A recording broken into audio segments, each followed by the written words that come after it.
के संवाद की शान बनने जा रही हैं वो कोई शख्सियत, सामान्य शख्सियत नहीं है। पूजा, अर्चना, प्रार्थना, आराधना, आरती, वंदना जैसी रूहानी दुनिया के अल्फाजों से उनकी गहरी दोस्ती है। जी हाँ, खूबसूरत से हमारी आज की गेस्ट डॉक्टर आरती चोपड़ा। नमस्कार मैम, आरती जी। नमस्कार मैम, नमस्कार। बहुत ही सुंदर शब्दों में आपने वर्णन किया है। मैं तो गदगद हो गई। आपको ऐसा लग रहा है सुनती ही चली जाऊं, सुनती ही चली जाऊं। चलिए, फिलहाल तो हम आपस में बात कर ही रहे हैं। जब तक आप न फेरे डाले, जब तक आप न फेरे डाले, यह गठबंधन व्यर्थ रहेगा। जब तक जले न दिल का दीपक, सारा पूजन व्यर्थ रहेगा। कितने ही जय जयकार लगाएं, मालाओं से कंठ सजाएं, पर जब तक हृदय ना तिलक लगाए, यह अभिनंदन व्यर्थ रहेगा। हमारा हृदय तिलक स्वीकार कीजिए आरती जी। बहुत बहुत धन्यवाद मैम। ऑनलाइन पर तो हम आपसे अपने हृदय और अपने भावों से ही आपका तिलक वंदन चंदन कर सकते हैं। बिल्कुल मैम, वही सबसे बड़ी बात है। आपने अपने शब्दों से ही मुझे तो भाव विभोर कर दिया। Thank you, thank you. हमारे हृदय तंत्री से झंकृत साज पूरी आवाज के साथ, सुर और संगीत के साथ आपका, आरती जी का वंदन और अर्चन कर रहा है। मैं यहाँ पर एक बात और बता दूं आप सबको कि बहुमुखी प्रतिभा की धनी आरती जी का जो हम वंदन कर रहे हैं, वास्तव में वो केवल उनका वंदन नहीं, वो सारी टीचिंग फैकल्टी का, सारे शिक्षक वृंदों का, सारे एजुकेशनिस्ट का अभिनंदन है। आरती जी, बहुत बहुत स्वागत है आपका एक बार फिर से। धन्यवाद ma'am. Thank you so much ma'am. सुनकर कर दे अनसुना, ऐसी आपकी आवाज नहीं। सुनकर कर दे अनसुना, ऐसी आपकी आवाज नहीं। मैं सुन चुकी हूँ आपकी आवाज को। और मिलकर भूल जाए कोई, ऐसे आपके अल्फाज नहीं। किसी महफिल में छुप जाए, ऐसे आपके अंदाज नहीं। सूर्य किरण सी दमकती हो जो, वो किसी परिचय की मोहताज नहीं। लेकिन फिर भी संवाद के मंच की औपचारिकता है, और मैं इस औपचारिकता को निभाने का दम भर रही हूँ, मानो थोड़ी सी हिम्मत कर रही हूँ। तो जनाब, पहले इनकी पहचान करा दूं आपसे। Doctor Aarti Chopra, an educationist, corporate trainer and academic consultant. अब इनका धाम भी बता दूं। Currently she is working as a principal at Bharatiya Vidya Bhavan college of communication and management, Jaipur. दिल थाम कर रखना, देखो चौंकना पड़ना। मैं इनके अचीवमेंट गिना रही हूँ आपको, तो सुनिए। She has been awarded her doctorate in corporate social management under the department of business administration, university of Rajasthan, Jaipur. Aarti ji, हर गली अच्छी लगी। आरती जी, सुन रही हैं आप? जी जी मैम। हर गली अच्छी लगी, हर एक घर अच्छा लगा। आप आई इस शहर में तो पूरा शहर अच्छा लगा। You have a vast teaching experience of working with prestigious institutions like St. Xavier College, Bharatiya Vidya Bhavan, or IIS. If you are not an educationist, then what's your second choice? मेरा आपसे पहला प्रश्न यह है कि यदि आप educationist नहीं होते तो आपके सेकंड चॉइस क्या होते हैं? मधु मैम, मैं सबसे पहले तो आपका अपने हृदय की गहराइयों से धन्यवाद देती हूँ, क्योंकि आपके शब्द, एक एक शब्द आपका जैसे कि कानों में कोई मिश्री घोल रहा हो, इस प्रकार से प्रतीत हो रहा था। और आप इतनी प्रतिभा के धनी है कि आप एक छोटे से व्यक्ति को भी इतनी ऊंचाई पर पहुंचा सकती हैं अपने शब्दों के माध्यम से। और मुझे इतना अच्छा लगा, आप you have been very kind. आपने जिस प्रकार से मुझे इंट्रोड्यूस किया, मुझे बहुत बहुत अच्छा लगा। मैं आपका आभार प्रकट करती हूँ। और आपके प्रश्न का उत्तर देने से पहले मैं माहेश्वरी गर्ल्स कॉलेज का और डॉक्टर सुमिता शारदा और आपकी जितनी भी टीम है, आपकी जो फैकल्टी मेंबर्स हैं, उन सभी का आभार प्रकट करती हूँ कि आपने मुझे इस योग्य समझा कि इस मंच से जो है जोड़ा। और अब मैं आपके प्रश्न पर आती हूँ कि यदि मैं टीचिंग में ना होती तो मैं क्या होती? तो मैम ऐसा है कि है ना बचपन से ही जैसे कोई व्यक्ति को अपना टैलेंट या अपने अंदर जो भी प्रतिभा होती है उसका थोड़ा-सा आभास हो जाता है कि बिल्कुल। क्या ऐसा कार्य है जीवन में जो मेरे लिए उचित है। तो होनहार मैं गिरवान शुरू के से होत चीकने पात। बिल्कुल, बिल्कुल सही कहा आपने। तो उसी तरीके से मैम शुरू से ही बचपन से ही मुझे कहीं न कहीं ये लगता था कि मेरे अंदर एक ऐसी कला है या टैलेंट है कि मैं पब्लिक स्पीकिंग कर सकती हूँ और लोगों से जुड़ सकती हूँ। लोगों से जुड़ना मुझे बहुत अच्छा लगता है, जो कि टीचिंग में तो आप देखिए हम रोज़ कितने ही विद्यार्थियों से जुड़ते हैं, जो यूथ है देश का उनसे जुड़ते हैं। जुड़ते हैं। तो यदि मैं टीचिंग में ना होती तो मैं या तो जर्नलिस्ट होती, क्योंकि एक समय था जब मुझे पत्रकार बनने का भी बहुत ज़्यादा ऐसा मन में भावना थी कि मैं पत्रकार बनूँ और फ़ील्ड पे जाऊँ और लोगों की जो समस्याएँ हैं उनके बारे में जानूँ। तो या तो मैं पत्रकार होती या फिर मुझे जैसे बोलने का थोड़ा-सा अच्छा लगता है, मुझे शौक है बोलने का, तो मैं कोई न्यूज़ रीडर या एंकर ज़रूर बन गई होती। और हम दुआ करेंगे ईश्वर से कि आपकी ये कामनाएं भी पूरी हों, क्योंकि एक शिक्षक सब कुछ होता है। तो आपकी ये कामना भी इसी जन्म में पूरी हो जाएगी, ऐसी मेरी अरे सद्भावना और वाह! शुभकामना है आपके लिए। अरे वाह! कहाँ कहाँ खोजूं मैं उसको, कहाँ कहाँ मैं खोजूं उसको, किसके दरवाजे पर जाऊं जो मेरे चावल खा जाए, ऐसे मित्र, ऐसे मार्गदर्शक कहाँ से लाऊं। बड़ी समस्या है आज हमारे सामने, हमारे आदर्श खो चुके हैं, हम किन जैसे बने, हम अपने रोल मॉडल खोते जा रहे हैं।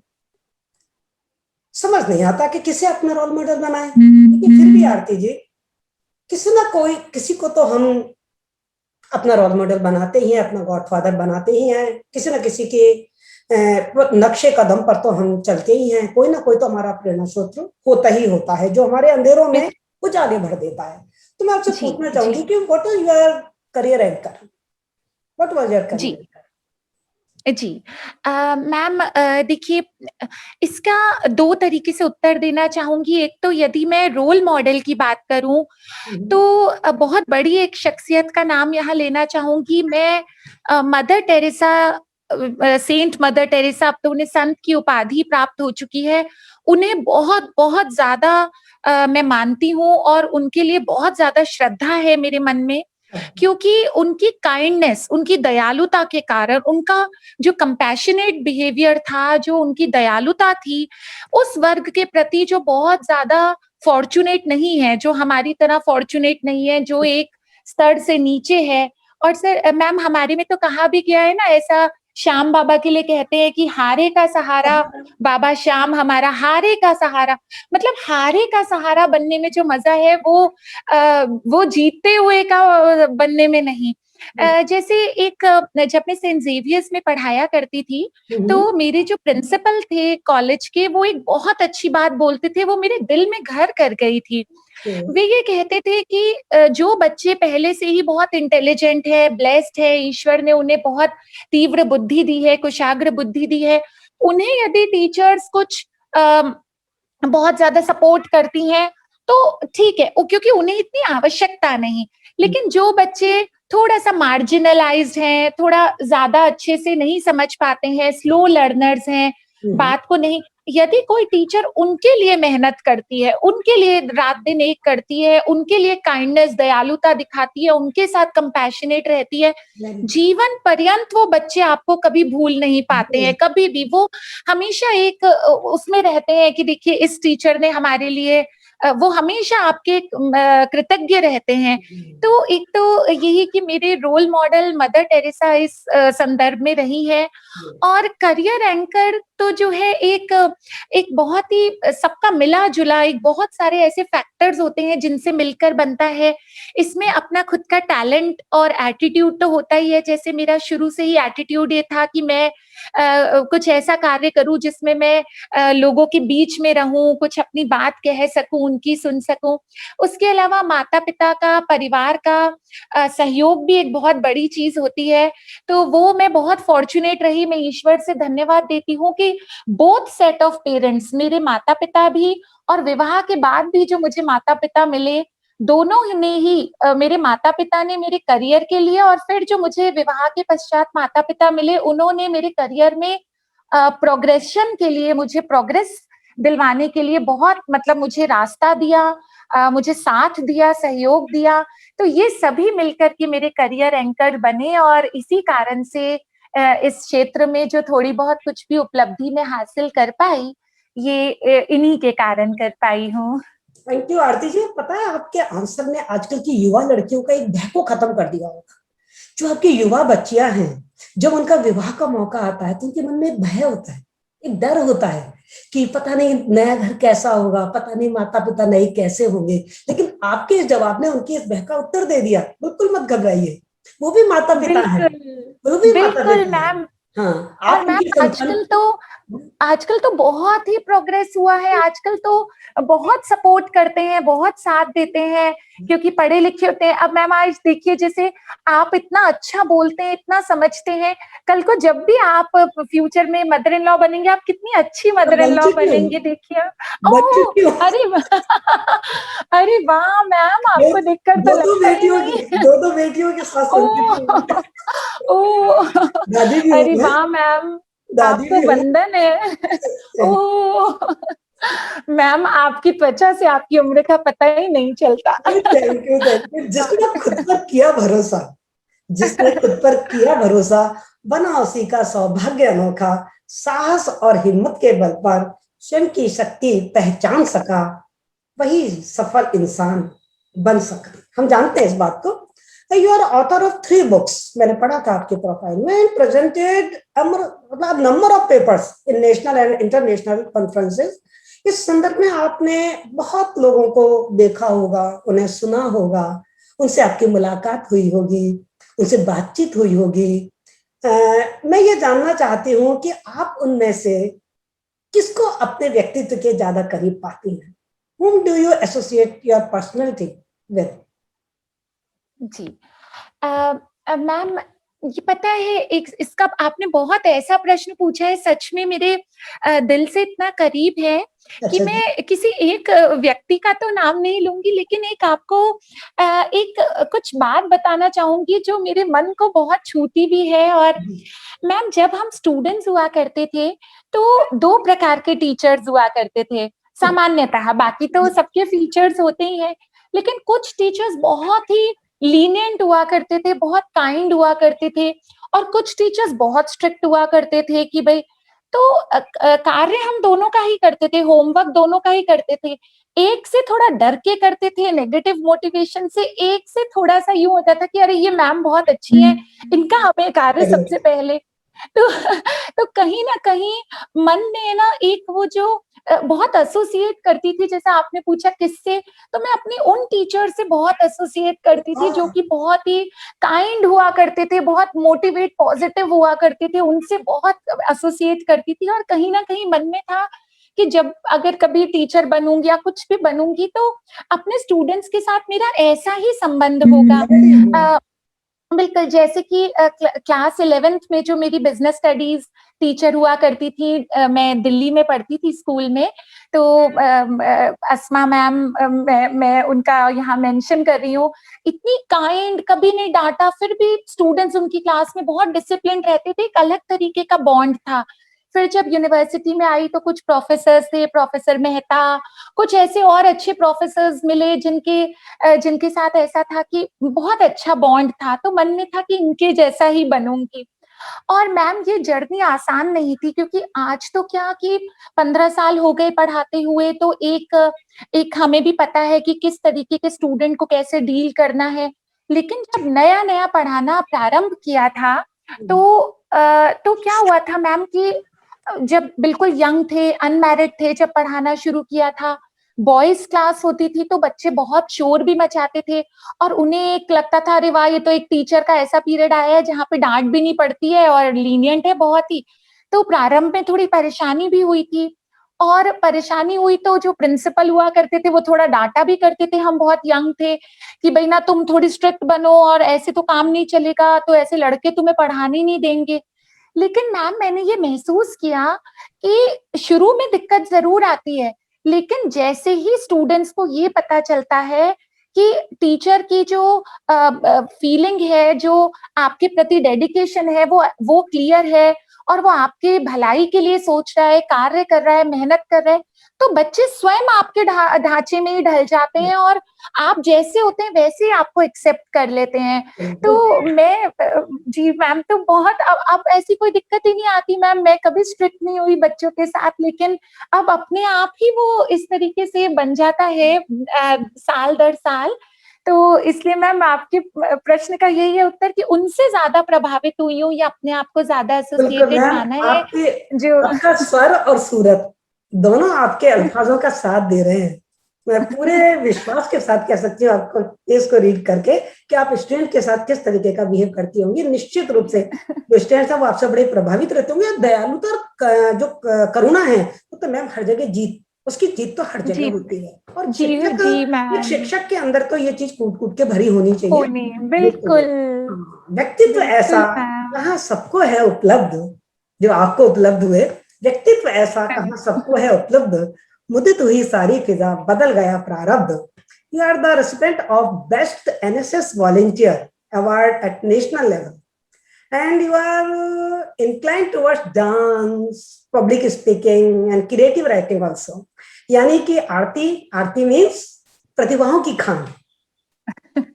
तो मुझे एक बात बताइए, आपके अंदर इतनी सारी प्रतिभाएं हैं, उनमें से निश्चित रूप से कुछ तो आपने स्किल से डेवलप की होंगी, कुछ जन्मजात ईश्वर की देन हमारे अंदर होती है। और ईश्वर सबको कुछ ना कुछ क्रिएटिविटी, कुछ रचनात्मकता, कुछ जन्मजात प्रतिभाएं देता है। इस आरती में जो मेरे सामने बैठी है, इस आरती में वो कौन सी खूबी है, वो कौन सा हुनर है जिस आरती को डॉक्टर आरती चोपड़ा बनाता है? प्लीज। मैम हालांकि छोटा मुंह बड़ी बात होगी अपनी प्रशंसा करना लेकिन चूंकि आपने इस संवाद के माध्यम से ये बात पूछी है तो सभी हमें व्यक्तियों में हमारी कोई ना खूबियां कोई मालूम होनी चाहिए, हमें अपनी मालूम स्ट्रेंथ जी और अपनी जो वीकनेसेस है वो मालूम होनी चाहिए। क्या हम अपनी स्ट्रेंथ को बिल्कुल ज्यादा और ज्यादा स्ट्रांग बनाएं, जिस चीज में हम बहुत ज्यादा जी मजबूत हैं उसे हम और अधिक में। तो हमें अपनी, ये बहुत अच्छी बात है कि हमको अपनी खूबी मालूम होनी ही चाहिए। बिल्कुल बिल्कुल। बिल्कुल मैम, ये तो कितनी मैं अच्छी जानती हूँ बात कि कही रहीमन है हीरा कब कहे कि लाख टका मेरो मोल, ये तो मैं जानती हूँ। लेकिन इस हीरे की परख तो मुझे हमें है ना, और हम उस हीरे का परिचय करा रहे हैं समाज के शिल्पियों से। मैम बहुत बहुत आपका आभार है, आपके शब्दों में तो जादू है। और मैम यदि मैं, हाँ सही बात है, हर व्यक्ति में अपने गुण और दोष तो होते ही हैं। सेट ऑफ मेरिट्स डीमेरिट्स हर व्यक्ति लेकर आया है ईश्वर से। तो अगर मैं कुछ ऐसे गुणों की बात करूं तो मेजर तौर पे मुझे दो गुण ऐसे लगते हैं अपने की, मुझे खुद लगता है कि ये ठीक है और ये इनको बनाए रखना चाहिए। पहला तो है मैम क्वेस्ट फॉर नॉलेज। मेरा जो ज्ञान प्राप्त करने का जो अंदर क्वेस्ट है, जो अंदर मेरे अंदर जिज्ञासा है कि मैं ज्ञान ज्यादा से ज्यादा प्राप्त कर लूं। जैसे कि कुछ व्यक्ति ऐसे होते हैं सर मैम कि जब एक पोजीशन पर पहुंच जाते हैं, जब कुछ हद तक ज्ञान प्राप्त कर लेते हैं तो उसके बाद नॉलेज प्रूफ हो जाते हैं। वे ये समझते हैं कि अब इसके आगे तो हमें क्या नॉलेज, अरे हमें सिखाओगे क्या, हमारे पास तो, हमें तो सब आता है। लेकिन नॉलेज प्रूफ नहीं होना चाहिए। जिस दिन आप नॉलेज प्रूफ हो गए उस दिन आपकी लर्निंग बंद हो जाएगी, और लर्निंग कभी बंद नहीं होनी चाहिए। हमेशा एक क्वेस्ट फॉर नॉलेज हमेशा रहनी चाहिए। मतलब मैम मैं ऐसा समझती हूँ कि कोई अगर ऐसा दिन जाता है कि जिस दिन मैं पढ़ नहीं पाती या पढ़ा नहीं पाती, कुछ भी ऐसा कुछ कार्य नहीं कर पाती, तो मुझे उस दिन रात को एक चैन से, एक सेटिस्फेक्शन से नींद ही नहीं आती, संतुष्टि नहीं होती। ऐसा लगता है कि आज मैंने कुछ नया नहीं सीखा। और अभी भी मैम जैसे प्रिंसिपल बनने के बाद भी मैं इसी कॉलेज में पहले लेक्चरर हुआ करती थी, और उसके बाद जब हमारे प्रिंसिपल महोदय जो थे उनका रिटायरमेंट हुआ, तो उसके बाद मुझे थोड़ा एज मिला इस बात का। और मैं जब यहाँ, उसके बाद भी मैंने सोचा कि मेरा कहीं ऐसा ना हो जाए कि प्रिंसिपल बनने से टीचिंग छूट जाए तो लर्निंग खत्म हो जाए, क्योंकि जब जब आप पढ़ाते नहीं है तो मैंने मैम कई सारे लॉकडाउन के दौरान भी ऑनलाइन कोर्सेज ज्वाइन किए। अभी मैंने गीता पठन का भी ज्वाइन किया है कोर्स, क्योंकि गीता मुझे शुरू से बहुत अट्रैक्ट किया करती थी, तो मैंने सोचा कि गीता को मैनेजमेंट की किताब कहते हैं और मैं मैनेजमेंट की टीचर हूँ, तो मुझे समझना चाहिए कि गीता में क्या लिखा है। तो एक तो ज्ञान पाने का मेरा एक बहुत मन रहता है कि हर समय मैं कुछ नया सीख लूं, तो ये एक मुझे लगता है। और दूसरा जो मुझे लगता है मैम कि मैं ना जो भी कार्य करती हूँ वो सेल्फलेसली, क्योंकि आप यदि आप कोई भी कार्य करेंगे और ये सोच लिया कि इसके बदले में मुझे मिलेगा क्या, तो वो कार्य कभी भी संपूर्ण डेडिकेशन के साथ नहीं हो पाएगा। मतलब हमेशा जैसे कोई कार्य मिला है तो आप उसे ये समझेंगे यदि कि ईश्वर ने मुझे इस काम के लिए चुना है, ईश्वर ने मुझे ये रिस्पॉन्सिबिलिटी दी है, चाहे वे पढ़ाने का हो, आप एक माँ हैं तो आपके बच्चों को संभालने का हो, या किसी भी प्रकार का जो भी आप काम कर रहे हैं वो सेल्फलेसली यदि आप करेंगे कि मुझे इसमें समर्पित भाव से करना है और इससे क्या मिलेगा ये नहीं सोचना है, ये मुझे लगता है थोड़ा मैं अपने आप में पाती हूँ कि मैं सेल्फलेसली दूसरों के लिए कार्य करने से बड़ा संतोष का अनुभव करती हूँ। तो बहुत बढ़िया मैम। एक जो आपका गुण है वो तो आपको बनाता है एक अच्छा शिक्षक, क्योंकि एक शिक्षक हमेशा विद्यार्थी होता है। इवन आइंस्टीन हैड क्वेश्चन, हमेशा उसके पास भी क्वेश्चन होते थे। हम क्वेश्चन नहीं पूछेंगे तो ज्ञान प्राप्त नहीं कर पाएंगे। और जो दूसरा आपका गुण है ना सेल्फलेस, वो आपको एक अच्छा इंसान बनाता है। Thank you so much ma'am. जो अतीत में जी भरकर बिखरी आपदाएं समेटकर असफलताओं की प्रताड़ना में खुद का निर्माण कर सका, वही सफल इंसान बन सका। आज आपको हम एक सफल इंसान के रूप में देख रहे हैं। अभी आपके इससे पहला वाला जो जवाब था उसमें आपकी सफलता का बहुत जबरदस्त कलर देखने को मिल रहा था कि आप जिस कॉलेज में लेक्चरर थी उसी कॉलेज के आप प्रिंसिपल हैं। ये आपकी सफलता का एक बहुत बड़ा आयाम है ma'am. And you were a student union president of the biggest private college of Rajasthan, Kanodia PG College, and you have received prestigious awards like Education Icon Award, Women of Substance Award, and Best in Management Practices Award by various renowned agencies. आरती जी, आपको इतने सारे award मिले, सफलताएं आपकी कदम चूम रही है, ये बताइए ये सब मुकद्दर की बात है या आपके हौसलों का कमाल है? You believe in luck or hard work? Ma'am ऐसा है कि मैं ये तो नहीं कहती, मैं लक को नकारती तो नहीं, दोनों ही अपनी अपनी जगह इम्पोर्टेंट है। हार्डवर्क भी इम्पोर्टेंट है और डेस्टिनी भी कभी कभी बहुत रोल प्ले करती है। तो हार्डवर्क और लक, डेस्टिनी दोनों का ही एक समन्वय होता है, उसकी वजह से जीवन में कुछ सफलताएं, जो कुछ अचीवमेंट्स होते हैं वो मिलते हैं। लेकिन बात यह है कि लक हमारे हाथ में नहीं, हार्डवर्क हमारे हाथ में है। तो हार्डवर्क यदि हम करेंगे तो लक भी हमारा साथ हो सकता है दे दे। जैसे कि मैम हम कर्म के लिए तो हम हमेशा सुनते आए हैं, जैसा मैंने आपको बताया आजकल तो मैं गीता थोड़ा पढ़ रही हूँ, तो कर्म प्रधानता तो चाहिए इंसान में। और हमने जैसे पढ़ा भी है बचपन में कि उद्यमेन ही सिद्ध्यन्ति कार्याणि न मनोरथे, ना ही सुप्तस्य सिंहस्य प्रविशन्ति मुखे मृगाः। तो अब एक शेर पैदा हुआ, एक सिंह पैदा हुआ, तो वे उसकी डेस्टिनी है, उसमें उसका कोई नहीं। उसको देखिए क्या लक है कि वो एक शेर, जंगल का राजा पैदा हुआ। लेकिन यदि शेर भी इतना बड़ा लक लेकर के पैदा होने के बावजूद भी यदि वे सोया रहे, बैठा रहे, कर्म ना करे, तो कोई सोते के मुंह में तो कोई मृग आकर के नहीं एंटर करेगा। तो और हो सकता है मैम, मान लीजिए कि मेरा भाग्य बहुत अच्छा है, मान लीजिए मेरा लक बहुत बहुत बढ़िया है, लेकिन मेरे भाग्य में ये लिखा है, मेरी कुंडली में ये लिखा है कि ये बहुत भाग्यशाली है, इसका भाग्य बड़ा अच्छा है, लेकिन भाग्य तब उदय होगा जब ये कर्म का प्रयास करेगी, कर्म करेगी। तो इसका मतलब भाग्य भी कर्म पर ही आधारित है। तो दोनों ही इम्पोर्टेंट, लेकिन वाकई मैम कि कर्म तो हमारे हाथ में है, भाग्य तो फिर ईश्वर की इच्छा है। लेकिन कर्म को जरूर हमें करते रहना चाहिए, हार्ड वर्क तो बिल्कुल जरूरी है, वे तो नहीं छोड़ना चाहिए। बिल्कुल आपने गीता की बात करी, गीता यही कहती है, तुलसीदास जी रामचरितमानस में यही रहते हैं, सकल पदार्थ है जग माही, कर्महीन नर पावत नाही। अरे वाह वाह, क्या बात, क्या बात। विकल्प मिलेंगे बहुत, विकल्प मिलेंगे बहुत मार्ग भटकाने के लिए, संकल्प एक ही काफी है मंजिल पाने के लिए। आज क्या बात है। आज हमारा युवा, और आप चलो युवाओं से घिरी रहती हैं, और हम टीचर्स की एक बड़ा बहुत अच्छी बात है, हम हमेशा सदा युवा युवा रहते हैं, चिर युवा रहते हैं। अभी आपने मुझसे कहा ना कि आप बच्चे हैं, बिल्कुल। चिर युवा क्यों रहते हैं? बिल्कुल हम रहते हैं वो 20 25 18 19 साल के बच्चों के साथ। बच्चों हमें के महसूस ही नहीं साथ। होता कि हमने अर्धशदी पूरी कर ली है। मुझे तो कभी महसूस नहीं होता, मैं तो आज भी अपने आप को 20 साल की ही मानती हूँ, कभी महसूस बिल्कुल मैंने कभी नहीं महसूस किया। मुझे लगता है मेरे बाल केवल धूप में सफेद हो गए हैं, मैं वैसे बुढ़ी बुढ़ी नहीं हुई हूँ। तो आज, बिल्कुल। आज हमारा जो युवा है, जहाँ एक तरफ सफलताओं के शिखर पर अपनी विजय पताका फहरा रहा है, वहीं दूसरी तरफ आज का कुछ युवा दिग्भ्रमित भी हो रहा है और विध्वंसात्मक प्रवृत्तियों का शिकार भी हो रहा है। अब दोनों तरफ की, दोनों तरीके की चीजें देख रहे हैं। तो what is your message for youth of today? Ma'am बिल्कुल सही कहा, और आपके प्रश्न में ही आपका उत्तर छुपा है कि देखिए आपने कितना बढ़िया कहा कि विकल्प मिलेंगे बहुत मार्ग भटकाने को। आज मैम युवा के पास सबसे बड़ी प्रॉब्लम यही है कि उनके पास इतने विकल्प हैं भटकने के लिए, और बहुत ज्यादा जैसे पियर्स ने, उनका जो पियर ग्रुप है उसका उनके ऊपर बहुत प्रभाव होता है। बिल्कुल।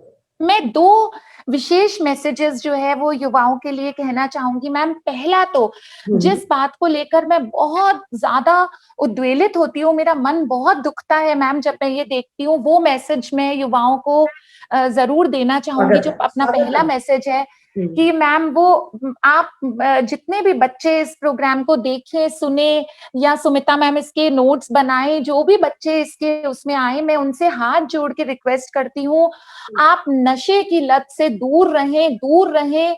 ये एक ऐसा रास्ता है जो वन वे है।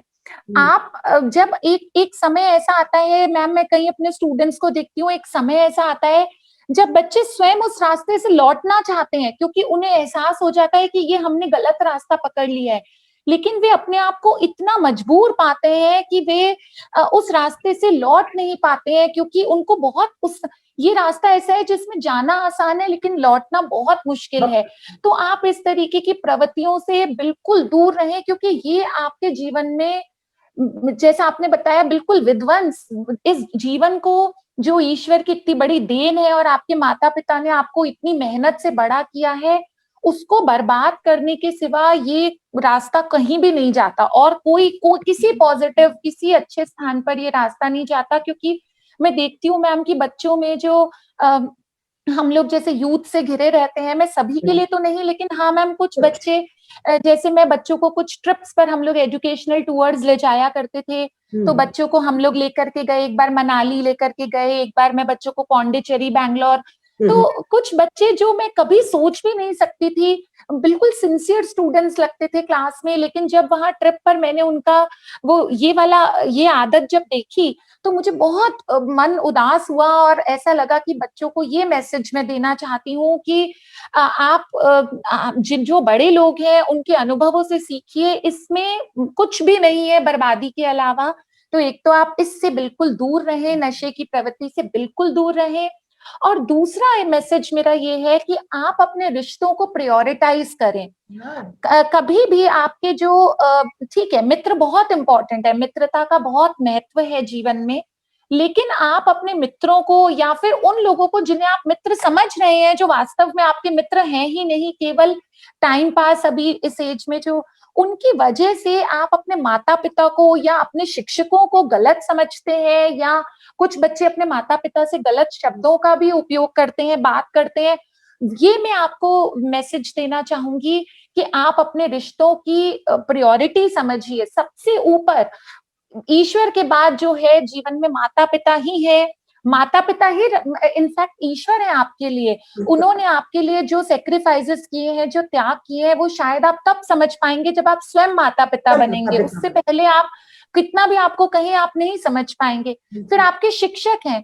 टीचर एक ऐसा व्यक्ति है जो एक ही ऐसा व्यक्ति है माता पिता के अलावा, जो आपकी सफलता देखकर आपसे जेलस नहीं होगा, बल्कि इतना प्रसन्न होगा, इतना प्राउड फील करेगा कि भाई मेरे बच्चे ऐसी ऐसी जगह पर पहुंच गए हैं। तो इसलिए आप अपने रिश्तों को एक प्रायोरिटी दीजिए, समझिए कि माता पिता हमारे लिए इम्पोर्टेंट है, शिक्षक इम्पोर्टेंट है, और ये जो आए गए वाले मित्र हैं, जो आपके आज केवल आपके पास धन है या आपके पास गाड़ी है तो आपके मित्र बने हैं और कल नहीं रहेंगे, उन्हें आप पहचानना सीखिए। और माता पिता को किसी के लिए भी सेकंड नंबर पे मत रखिए, वे हमेशा सर्वोपरि हैं और सर्वोपरि ही रहेंगे। थैंक यू मैम, बहुत अच्छा बताया आपने कि वास्तव में नशा करना ही है ना, तो बहुत कुछ है नशा करने के लिए। पढ़ाई का नशा कीजिए ना, सफलता का नशा कीजिए ना, अच्छे संस्कारों का नशा कीजिए ना। तो क्या नशा बात तो है। आप तो कर सकते हैं, तो करिए ना नशा। यदि आपको कोई लत लगानी है तो पढ़ने की लत लगाइए, रीडिंग की लत लगाइए, कुछ ना कुछ लत लगानी है तो कुछ अच्छी सी लत लगाइए ना। और दूसरी बात जो आपने बताई मैम, युवाओं के लिए बहुत काम की चीज है। हमें रिश्तों को बहुत बहुत महत्व देना है, उनको कीमत समझनी है। और आज यदि मैं देखती हूँ ना मैम, तो मैं देखती हूँ जैसे रिश्तों में प्लेग फैल गया है, एक दफना के आते हैं और दूसरा तैयार होता है। तो हमें रिश्तों की प्रायोरिटी समझकर और वास्तव में रिश्तों को महत्व देना है, उन्हें उनकी पूरा मूल्य देना है, तभी समाज संगठित रह पाएगा। अच्छा मैम, मैं रह आपसे एक पाएगा। निवेदन कर रही हूँ कि यदि ये मीटिंग खत्म हो जाए तो आप दोबारा से ज्वाइन कर लीजिएगा, ठीक है? जी जी मैम, जी मैम। तो मैम सॉरी, मुझे समय का आइडिया नहीं नहीं नहीं था, नहीं मैं नहीं, शायद कोई थोड़ा बात सा नहीं, कोई, समय हमें अधिक बहुत ले मजा लिया आ रहा है आपका। आपसे बात करने में, हमें बहुत आनंद आ रहा है। और आप मान के चलिए हमारे बच्चों को बहुत आनंद आएगा आपकी बातें सुनकर। तो उठ कस कमर, कहा जाता है कि उठ कस कमर, तूफानों से क्यों डरता है? उठ कस कमर, तूफानों से क्यों डरता है? फिर देख खुदा को, तो तेरे लिए क्या करता है। ईश्वर भी उसी का साथ देता है जो खुद अपना साथ देता है। तो उठ कस कमर, तूफानों से क्या डरता है, फिर देख खुदा को, वो तेरे लिए क्या करता है। लिखेगा वही तेरी किस्मत में, वो लिखेगा वही तेरी किस्मत में, जिसकी चाहत तू हर रोज करता है। आरती जी, आप मानती हैं इस बात को? बिल्कुल मैम, क्या बात। कहा ही गया है मैम, जो स्वयं की मदद करते हैं ईश्वर भी उनकी मदद करते हैं। क्या बात आपने कही है कहते इतने हैं ना, खुद अच्छे ही को कर शब्दों में। बुलंद इतना कि हर कतार से जी पूछे जी। खुदा खुद बंदे से कि बिल्कुल। बता तेरी रजा क्या है। तो आप रजा ये क्या है, बताइए, आप ये बताइए आरती जी कि यदि ईश्वर कभी आपके पास आए, और आएगा, क्योंकि ईश्वर क्या है, मैं तो कहती हूँ कर्म का दूसरा नाम ईश्वर है, सेवा का दूसरा नाम ईश्वर है, करुणा का दूसरा नाम ईश्वर है, और वो सब कुछ आपके अंदर उतरा हुआ है। तो यदि ईश्वर कभी आपसे मिल जाए, अब पूछे आपसे, आरती जी, मैं आपको दूसरा जन्म फिर देने जा रहा हूँ मनुष्य योनि में ही, बताइए आपकी किस्मत में क्या लिखी, क्या बनना चाहती हैं आप? तो आप क्या जवाब देंगे उनको? अरे वाह मैम कितना बढ़िया आपने प्रश्न पूछा है। और देखिए, प्रश्न पूछते ही, ये प्रश्न सुनते ही जो पहला नाम मेरे दिमाग में जो कौंधा है, वे नाम है हमारे राष्ट्रपति जो रहे हैं, सम्माननीय हम सबके एपीजे अब्दुल कलाम साहब। क्या यदि बात है मैडम, दिल की बात सुन ली आपने। मेरे आदर्श भी एपीजे अब्दुल कलाम। सच में मैम, वो तो सच में आदर्श है। मैं कहती हूँ उनकी जितनी प्रशंसा की जाए कम है। उन्हें अगर हम एक सेंट साइंटिस्ट कहें या एक वैज्ञानिक संत, एक संत वैज्ञानिक का एक जो कॉम्बिनेशन है वो, और क्या मतलब वे शख्सियत है, क्या उनका व्यक्तित्व। और उनके देहावसान के बाद भी आप देखिए उनके क्या मिला, उनके जो उनकी टोटल प्रॉपर्टी कुछ एक दो चार शर्ट और केवल किताबें ही किताबें। और मतलब ऐसे व्यक्ति यदि हमारे संसार में है, हमारे देश में यदि ऐसे व्यक्ति मौजूद हो ना मैम, तो सच में हमारा देश कहीं किसी से पीछे नहीं रहेगा। जो इतना सेल्फलेसनेस का एग्जाम्पल, उन्होंने अपने लिए कुछ नहीं सोचा जीवन में। और देखिए कितना बढ़िया कॉम्बिनेशन माइंड और हार्ट दोनों का, मतलब ब्रेन भी उनका क्या नंबर वन साइंटिफिक, और दिल उनका देखिए कितना बढ़िया कि जिन्होंने कभी अपने बारे में सोचा ही नहीं, हमेशा ही बस देश के बारे में सोचा। और एक संत के रूप में मतलब उन्होंने, नहीं तो उनके पास क्या नहीं हो सकता था। तो अगर बहुत बड़ा नाम है, हालांकि मतलब मैं ऐसी बात कह रही हूँ, लेकिन ईश्वर अगर कभी भी मेरी ऐसी बात सुने तो मुझे ऐसे व्यक्तित्व के रूप में यदि जन्म दें तो बस जीवन सफल हो जाए। क्या बात है मैम, सपने तो देखने चाहिए और खूब देखने चाहिए, खुली आंखों से देखने चाहिए। सपने तो वही सपने होते हैं जो हम खुली आंखों से देखते हैं, नींद वाले सपने सब बिल्कुल थोड़ी होते हैं। और आपको बताऊं, आपने बड़ा बिल्कुल। प्यारा शब्द काम में लिया। मेरे जो आदर्श हैं, मैं अपने दिल से उनको गुरु मानती हूँ, संत वैज्ञानिक। वाकई वो जी संत जी। वैज्ञानिक थे। उन्होंने बहुत ही जो काम किया देश के लिए।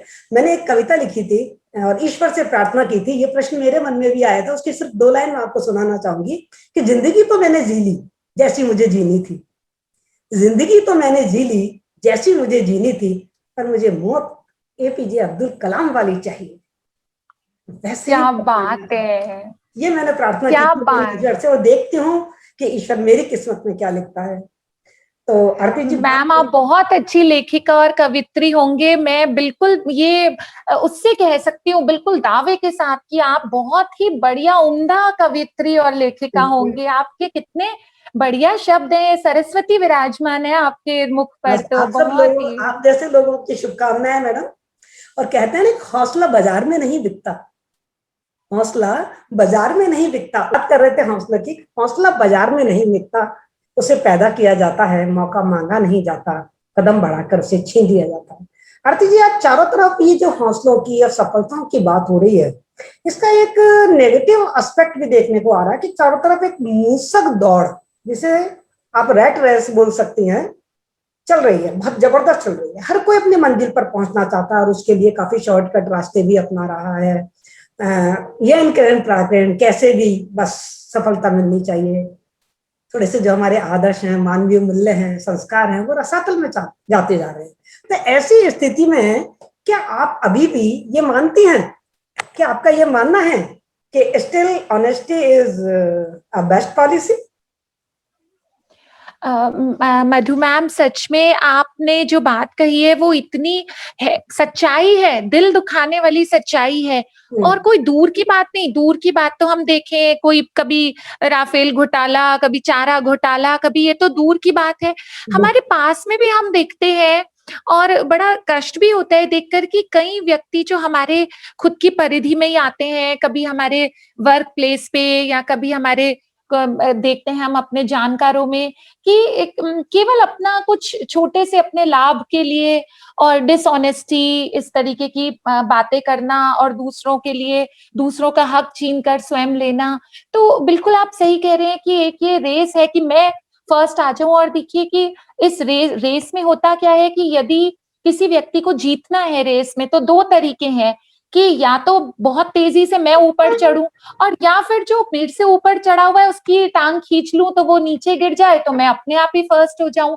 तो आजकल बहुत लोग ये कर रहे हैं कि तेजी से दौड़ने में तो मेहनत लगेगी, परिश्रम लगेगा, तो क्यों ना ये किया जाए फर्स्ट आने के लिए कि दूसरे को खींच लिया जाए, तो मैं अपने आप फर्स्ट आ जाऊंगा। तो आप बिल्कुल सही कह रहे हैं, ऐसा होता है। लेकिन मैम, मैंने ना अपने अभी तक जो भी जीवन में देखा है, उससे यही देखा है कि ये जो डिसऑनेस्टी है, ये शॉर्ट लिव्ड है, इसकी इसका जीवन काल बहुत छोटा है। उस समय, बिल्कुल उस समय तो ये आपको कुछ अच्छा दे जाएगी, कुछ लाभ हो जाएगा, और जो ईमानदार लोग हैं वे ये सोचेंगे कि अरे देखो, हम देखो इतनी मेहनत से, परिश्रम से, ईमानदारी से काम कर रहे हैं, और देखिए ये आगे बढ़ गया। लेकिन जो परिश्रमी व्यक्ति है ना, वे लंबे समय तक अपना एक एज छोड़ेगा, एक अपना प्रभाव छोड़ेगा सबके ऊपर। लेकिन जो डिसऑनेस्ट व्यक्ति है ना, वो बहुत ही शॉर्ट स्पैन के लिए, और जब वो मुखौटा उतरता है तो वो जो अपनी जो इमेज होती है, वो पूरी इमेज जो है वो ध्वस्त हो जाती है। मतलब डिसऑनेस्टी एक तरीके से उधार का मांगा गया समय है, जो वो आप खुद का समय नहीं है उधार। तो वो बस उसके बाद तो फिर कुछ नहीं रहती। मैं मैम एक छोटी सी बात एक और यहाँ शेयर करना चाह रही हूँ, क्योंकि एकदम से मेरे माइंड में ये आ रहा है। मैम, मेरी जो मदर इन लॉ है, वो इनकम टैक्स डिपार्टमेंट से रिटायर हुए हैं। अच्छा। तो मैम, वो एक ऐसा डिपार्टमेंट है, इनकम टैक्स डिपार्टमेंट, जहाँ पे ब्राइबरी, इतनी ज्यादा ब्राइब का है चलन कि कोई व्यक्ति ना मांगे, उसके मांगे बिना भी लोग आकर के कि अरे प्लीज आप ये ले लीजिए और हमारा ये कार्य कर दीजिए। मतलब उस डिपार्टमेंट से यदि कोई 40 वर्ष की नौकरी करके और बेदाग बिल्कुल रिटायर होता है, और उसके बाद भी एक फ्लैट के घर में ही रहता है, तो उससे पता लग सकता है। और आज तक वहां पे जैसे उनके नाम की कस्में ली जाती है कि अरे भाई उन्होंने कहा, इसका मतलब उनका नाम। तो देखिए, जो ये लॉन्ग टर्म तक जो आपको प्रतिष्ठा मिलती है, जो इज्जत मिलती है, वो तो ऑनेस्टी से ही मिलेगी, वो तो डिसऑनेस्टी से बिल्कुल नहीं मिल बिल्कुल पाएगी। आरती जी ने आपने बहुत अच्छी बात कही है। आज जन हम कहते हुए सुने जाते हैं, बहुत से लोग कहते हैं अरे यार ईमानदारी में कुछ नहीं रखा, आजकल तो झूठ चलता है, उसके पैर नहीं है, बिल्कुल उड़ता है झूठ। तो बिल्कुल आपने बहुत सही उड़ता कहा कि उसके बहुत ही अल्प आयु होती है झूठ की, बेईमानी की। तो हमें ये तो मानना ही चाहिए कि जो ईमानदारी और जो मूल्य है ना, वो हर युग में कोई सा भी युग हो, हर युग में बिल्कुल वो सनातन है, वो ना कभी खत्म हुए हैं और ना कभी खत्म होंगे। हाँ, देर हो सकती है पर अंधेर नहीं हो सकता, ये बात तो नहीं हो बिल्कुल सकता। सही है। ये कहते हैं ना कि नीलकंठ बनना है, नीलकंठ बनना है जनाब, तो पीना जहर घूंट ही पड़ता है। तड़प हो तो बिल्कुल, पर्वत का, तड़प हो तो पर्वत का सीना चीर नीर को निकलना पड़ता है, निकलता है ना। क्या बात कही है मैम, आरती जी, क्या बात कही। आप मानती है ना आरती जी इस बात को कि समय तो लगता है, बिल्कुल। समय तो जी लगता है जी। शिखर पे जाने में।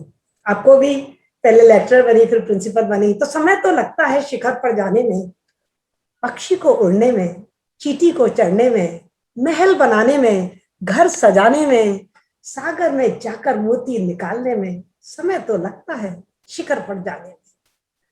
तो आप क्या बताइए, बात है। आपको, आपने इतना सारा समय बिता लिया है और अभी माशाल्लाह आपकी बहुत बड़ी जिंदगी आपके सामने पड़ी है। आप अपने भविष्य को, अपने देश, अपनी दुनिया, अपने समाज और अपने शैक्षणिक जगत को फ्यूचर में कैसे देखती है? मतलब where you perceive yourself 10 years from now? बिल्कुल मैम, जिस तरीके के मैम हम दौर में अभी जी रहे हैं, जी। जिस तरीके के डिफिकल्ट टाइम्स हैं, टफ टाइम्स हैं, हम्म, हालांकि व्यक्ति का अगले सेकंड का कुछ भरोसा नहीं, लाइफ इतनी अनसर्टेन है कि हम्म, हम बिल्कुल नहीं कह सकते कि, तो अनसर्टेनिटी तो बहुत है कि भविष्य में क्या होगा, कैसे होगा हमारा, जो भी हमारी परिस्थितियां रहेंगी, स्वास्थ्य की, परिवार की कैसी रहेंगी, ये तो इंसान नहीं कह सकता कि, क्योंकि ये भविष्य की कोख में छिपा है। हम्म, लेकिन मैं ये जरूर कह सकती हूँ कि यदि जीवित रहे और अगले 10 साल, 15 साल, 20 साल एक कार्य अवश्य कर रही होंगी मैम, मैं ज्ञान और प्यार, प्रेम और ज्ञान जरूर बांट रही होंगी, किसी सब भी रूप में होंगी मैम। शायद टीचिंग में वेरी होंगी, नहीं होंगी, क्या परिस्थिति होगी, पर जरूर मैम बच्चों को पढ़ाती रहूंगी जहां मौका मिलेगा। जरूरी नहीं कि कॉलेज में, कहीं कोई घर पे, कहीं कोई, बस वो, और स्नेह बांटती रहूंगी अपनों को, परिवार वालों को, बच्चों को। तो बस भविष्य में ये जरूर जानती हूँ कि जहां भी रहूंगी I will be spreading love and good, knowledge. Very good. आपके जो आदर्श हैं एपीजे अब्दुल कलाम, वो तो राष्ट्रपति बनने के बाद टीचिंग करते रहे, राष्ट्रपति अरे बनने के बाद प्यार बिल्कुल। बांटते रहे। तो फिर जब आप उनके नक्शे कदम पे चल रही हैं तो क्यों नहीं ये काम करेंगी? जरूर हाँ, करेंगे 100%। और ईश्वर आपको शतायु दे, ये हमारी शुभकामनाएं हैं। आप आई यहाँ, शुक्रिया मेहरबान। आप आई यहाँ, शुक्रिया मेहरबान। क्या कहें आपको, हम हुए बेजुबान। हमें आपसे आज के जितने सवाल थे सबके जवाब मिले और बहुत अच्छे जवाब मिले। और सच कहूं तो मेरी झोली बीत चुकी है आज के लिए। थैंक शब्द बहुत ही बौना है आपके लिए। गरिमाओं से भरे इस संवाद में आज अपनेपन का बहुत एहसास कराया आपने। आपकी गरिमा में उपस्थिति पाकर ये कार्यक्रम भी बहुत खास हो गया मैम आज। सच बताएं, आपकी मौजूदगी ने माहौल बदल दिया। आज हम कोरोना के ऐसे मतलब भीषण युग में जी रहे हैं जहां चारों तरफ डर, भय, आशंका, दुख, डर, ये सब चीजें भरी हुई हैं। लेकिन जब आपसे आज बात करी, और मैं आज सुबह ही, हमारी एक टीम मेंबर है डॉक्टर अनुपमा, उनके आज मौसा जी एक्सपायर हो गए, तो सुबह से आज थोड़ा दिमाग वहां लगा हुआ था, मन भी काफी खराब हो रहा था। पर आपकी मौजूदगी ने माहौल बदल दिया, आदर और भावनाओं का मेल कर दिया। लेकर आए आप ज्ञान और विद्वता की बहार, तहे दिल से निकल रहा है आभार, केवल आभार। ऑन द बिहाफ ऑफ माहिश्री दस कॉलेज प्रताप नगर की तरफ से मैं अंतःदिल से आपकी कृतज्ञता ज्ञापित करती हूँ। आरती जी।